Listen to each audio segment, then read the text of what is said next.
ನಮಸ್ಕಾರ. ಇನ್ನೊಂದು ವಿಡಿಯೋಗೆ ಸ್ವಾಗತ. ನಾನು ನಿಮ್ಮ MJ ಎಜುಕೇಷನ್ ಕನ್ನಡಗೆ ಸ್ವಾಗತ.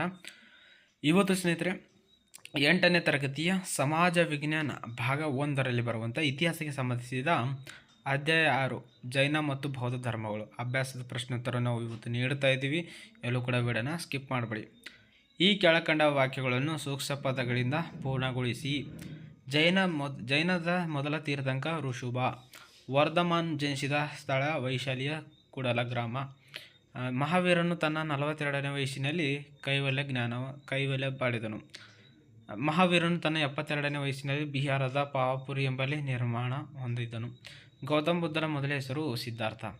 ಬುದ್ಧನು ತನ್ನ ಮೊದಲನೇ ಬೋಧನೆಯನ್ನು ಸಾರನಾಥ ಜಿಂಕೆವನದಲ್ಲಿ ಮಾಡಿದನು. ಬುದ್ಧನ ಮೊದಲನೇ ಬೋಧನೆ ಧರ್ಮಚಕ್ರ ಪರಿವರ್ತನೆ ಎಂದು ಕರೆಯಲಾಗಿದೆ. ಭಾರತದ ಮೇಲೆ ದಾಳಿ ನಡೆಸಿದ ಮ್ಯಾಸಿಡೋನಿಯಾದ ದೊರೆ ಅಲೆಕ್ಸಾಂಡರ್. ಸಂಕ್ಷೇಪವಾಗಿ ಉತ್ತರಿಸಿ.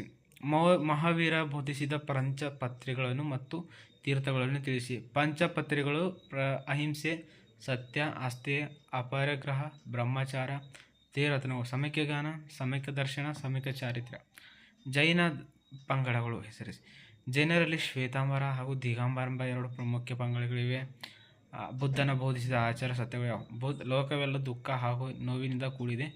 ಆಸೆಯೇ ದುಃಖಕ್ಕೆ ಮೂಲ ಕಾರಣ. ಅತಿಯಾದ ಆಸೆಯಿಂದ ಬಿಡುಗಡೆ ಪಡೆಯಲಾಗದೆ ನೆಮ್ಮದಿಯ ಬದುಕು ಸಾಧ್ಯ. ಅಷ್ಟಾಂಗ ಮಾರ್ಗಗಳು ಅನುಸರಿಸಿದ ಆಸೆಯಿಂದ ವಿಮುಕ್ತಿ ಸಾಧ್ಯ. ಮಾಧ್ಯಮ ಪಂಥವೆಂದರೇನು? ಆಸೆ ವಿಮುಕ್ತಿಗಾಗಿ ಅಷ್ಟಾಂಗಿಸಿದ ಮಾರ್ಗವನ್ನು ಬುದ್ಧನು ಬೋಧಿಸಿದನು. ಇದನ್ನು ಮಧ್ಯಮ ಪಂಥವೆಂದು ಕರೆಯುವರು. ಬುದ್ಧನ ಬೋಧಿಸಿದ ಅಷ್ಟಾಂಗ ಮಾರ್ಗಗಳು ಯಾವುವು? ಅಷ್ಟಾಂಗ ಮಾರ್ಗವು ಒಳ್ಳೆಯ ನಡತೆ, ಒಳ್ಳೆಯ ಮಾತು, ಒಳ್ಳೆಯ ನೋಟ, ಒಳ್ಳೆಯ ದೃಷ್ಟಿ, ಒಳ್ಳೆಯ ಬದುಕು, ಒಳ್ಳೆಯ ಪ್ರಯತ್ನ, ಒಳ್ಳೆಯ ನೆಪ, ಒಳ್ಳೆಯ ನಿರ್ಧಾರ, ಒಳ್ಳೆಯ ಚಿಂತನೆ.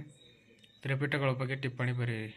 ಬುದ್ಧನ ಮರಣದ ನಂತರ ಅವನು ಅನುಯಾಯಿಯಾಗಿದ್ದ ಬುದ್ಧನ ಬೋಧನೆ ಹಾಗೂ ಸಂಪ್ರದಾಯವನ್ನು ತ್ರಿಪಿಟಕದಲ್ಲಿ ಕೂಡಿಸಲಾಗಿದೆ. ಇವು ವಿನಯ ಸುತ್ತ ಹಾಗೂ ಅಭಿಧಮ್ಮ ಪೀಠಗಳೆಂದು ಕರೆಯಲಾಗಿದೆ.